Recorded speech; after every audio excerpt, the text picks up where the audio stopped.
A penthouse apartment in New York just went under contract for over $100 million. For that same price, you could also get a historic home in Silicon Valley sitting on 74 acres. Or if you'd like a little bit more privacy, $16.5 million will buy you a house sitting on a private island in Florida. Today, let's dive into some of my favorite real estate listings from the past couple of weeks. First on our list today, we have one of the more unique properties that we've talked about on this series. It is a floating formal chapel for sale. They're asking $700,000 for this place. Now, I don't even know if we can call this thing a house. I guess it's technically more of a boat. Whatever you want to call it, the thing is currently parked in Palmetto, Florida, where it seems like properties that are close to the water are going for at least $700,000 or more. So the chapel boat might not be all that bad of a deal. Since this isn't a regular house, it's actually not listed on any of the regular websites. Down here it says they have 2 bedrooms inside, 2 bathrooms, and it's about 1,050 square feet.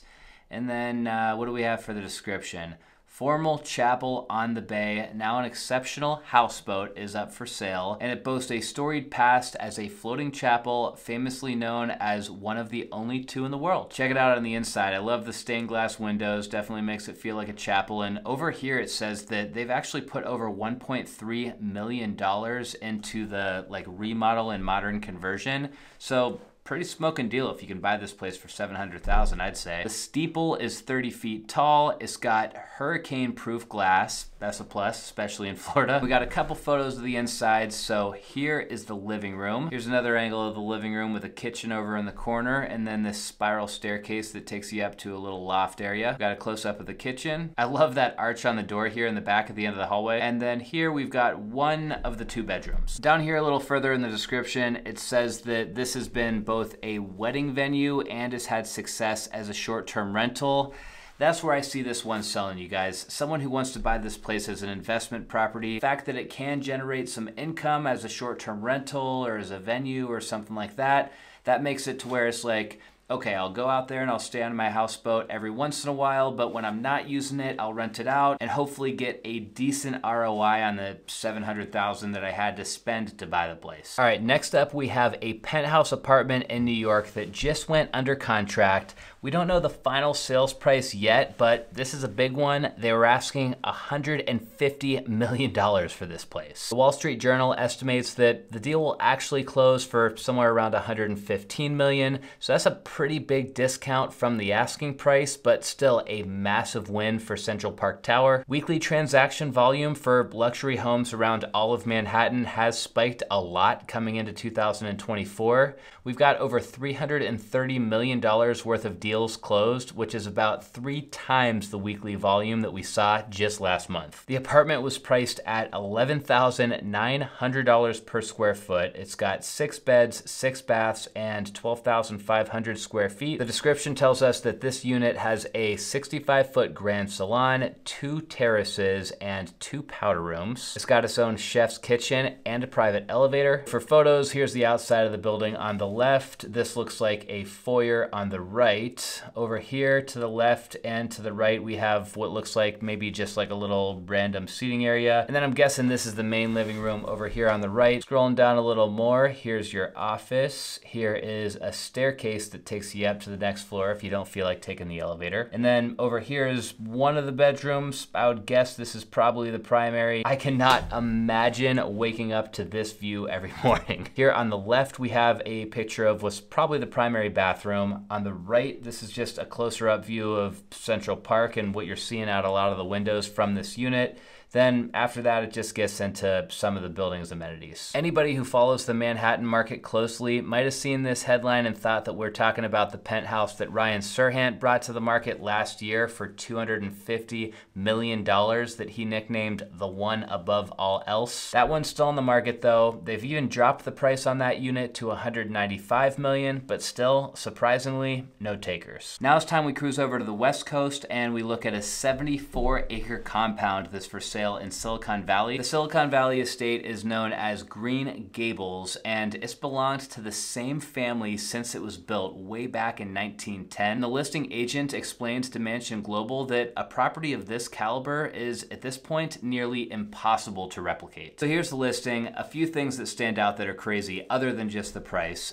34 bedrooms, 26 bathrooms, and 24,000 square feet. But if you go down to the description, you'll see that there's actually 7 total residences here, so that's why there's so many bedrooms. So yeah, right out of the gates, obviously this place is very picturesque. And I mean, look how private it is. All the grounds are very lush, and it looks like there's a lot of this stonework throughout. This must be one of the roads that you drive down as you approach the place. I wouldn't want to be the guy that has to mow this lawn, but it sure looks pretty. We got the entrance of one of the 7 houses, and then I'll just flip through a few photos here just to give you guys a little feel for what it looks like inside. These pictures almost look like renderings, but this gives you just a sense for what this place is all about. Oh, you can ride horses around the property, of course. That's awesome. When you're sitting on 74 acres in the forest, there's gonna be some wildlife. Now I'm trying to decide if I had $110 million to spend, would I rather live in this place or would I rather live in that penthouse in Manhattan? Both awesome. It's a really tough call, but if I had to choose California or New York,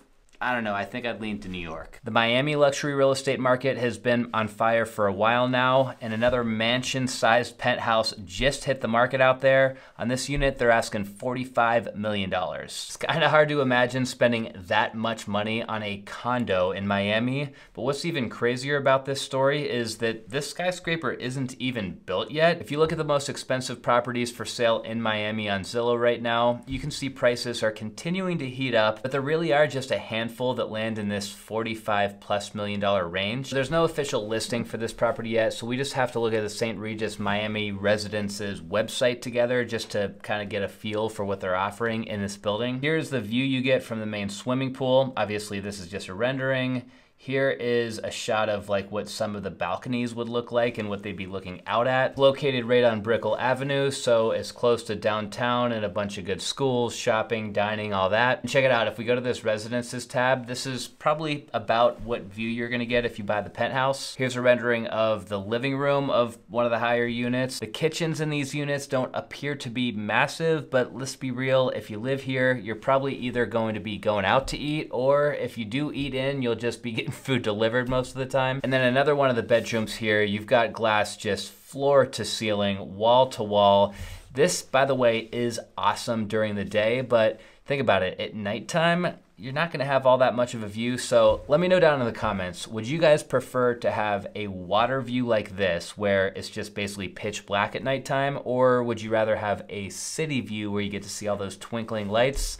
I don't know, I'm kind of torn, but I think I'd prefer a city view myself. I know some people are freaked out by high-rise apartments, so if that's you, maybe this next listing will make you feel a little bit better. We've got a private island off the coast of Florida with a house on it. Apparently, the original story is that the doctor bought this island for just $25,000 from somebody who had wanted to use it to raise monkeys for science. Then he went on to spend the next several decades leveling the island out and building a house on it before he eventually sold it to the current owners for $750,000 in 1995. So the Zillow listing doesn't have too much for photos, but I found some more photos. We'll check them out here in a second. It's a 3-bedroom, 2-bathroom house. The description tells us here that we are in the Florida Keys. We've got 1.37 acres of pristine paradise, and it's a 1/4 mile from the world-renowned Sombrero Beach.